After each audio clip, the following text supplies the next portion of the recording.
Hi, it's me again, Saurabh, your instructor. In this module, we will deep dive on the context of Agile. This covers basically two questions. The first one is, what does agility actually mean? Everyone is talking about Agile, but very few people actually know what it really means. The second question will be a short one, but why is agility important? In order to tackle both of these questions, we will use a simple model created by Professor Ralph Stacey from the UK. This model is based on two axes. On the horizontal axis, we have the what uncertainty, basically the types of products and services we want to build. On the vertical axis, we have the how uncertainty. How are we going to build this? What kind of technologies are we going to use for this? These two axes result in 4 different domains of work. At the very bottom, we have the simple domain. Very little uncertainty, both in terms of what to do and how to do it. Right next to this one, we have the complicated domain. Already a bit more uncertainty in terms of both what and how. In the middle, the large domain is the complex domain, with much more uncertainty in terms of what and how to do things compared to the simple and the complicated domain. And last but not least, at the top right quadrant of this diagram, we have the chaos domain. Now let's dive into each of these domains separately. We will start with the simple domain at the bottom left. Imagine you're renovating your house, and as part of that, you want to put new tiles on your bathroom floor. If you're like me, you hire someone to do that work for you because you don't know how to do it. So you invite an expert to come to your place, they take a look at the bathroom, they take a look at the size, the structure, and you show them the tiles that you have selected. Once you show them all of this, you ask them the most important question. How long will it take? How much will it cost? Take a moment for yourself and think about it. Do you believe the expert can give you an answer on that question? I believe they should be able to answer that question. Because the what part is clear. The size of the bathroom, the structure of the bathroom, and the type of tiles. The how part of the question should be something that they can answer based on their expertise. So if they cannot provide you with an answer, you should probably become skeptical. So in this simple domain, we can predefine the scope of the work, the time it takes to deliver the work, and the budget that is required to ultimately create your new bathroom or put the tiles on the floor. Predefining scope, time, and budget is what we do in traditional project management. And we refer to this as defined process control. I repeat this, defined process control. It's an important term that you need to remember. Now let's move to the complicated domain.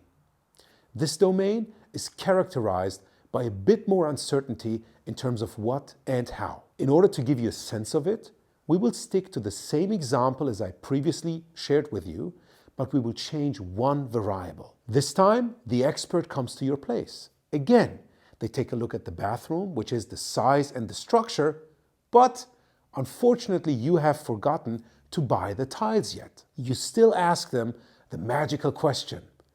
Can you tell me how long will it take? How much will it cost? Take a moment for yourself.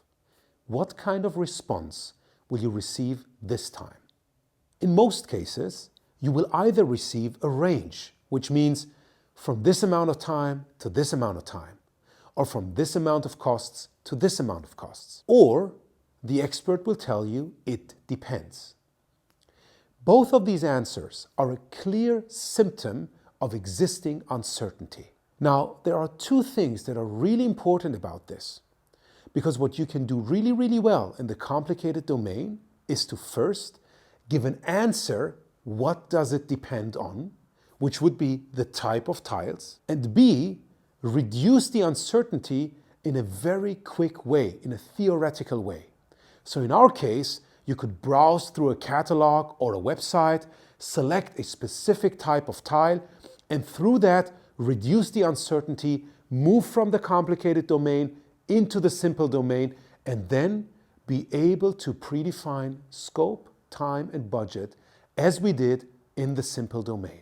So the message here is that defined process control, the fundamentals of traditional project management, They do work, but they work in the simple and the complicated domain. Now let's skip the complex domain and move right to the chaos domain.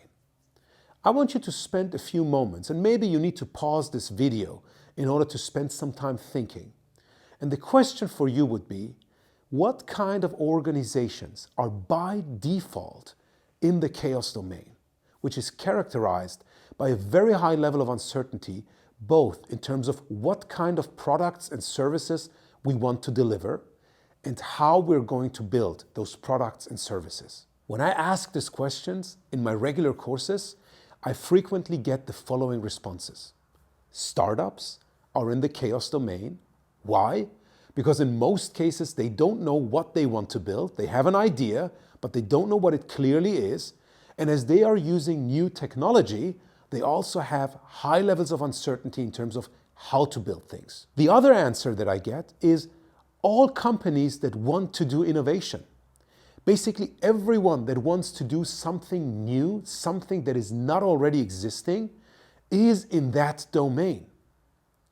So my question to you then is, how do startups or highly innovative companies operate?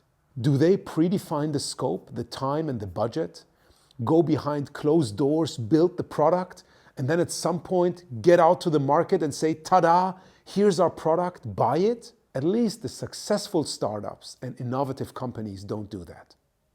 What most of them do is a systematic approach to reducing uncertainty.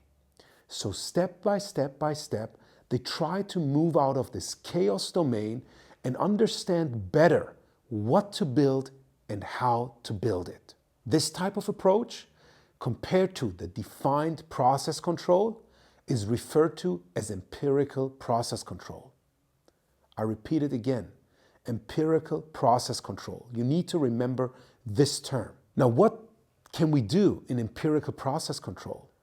Do we have to throw away all of those things that we had at the other triangle, the scope, the time, the budget? Probably not. Let's look at them one by one. So with regards to budget, most likely we will still have a fixed budget, right?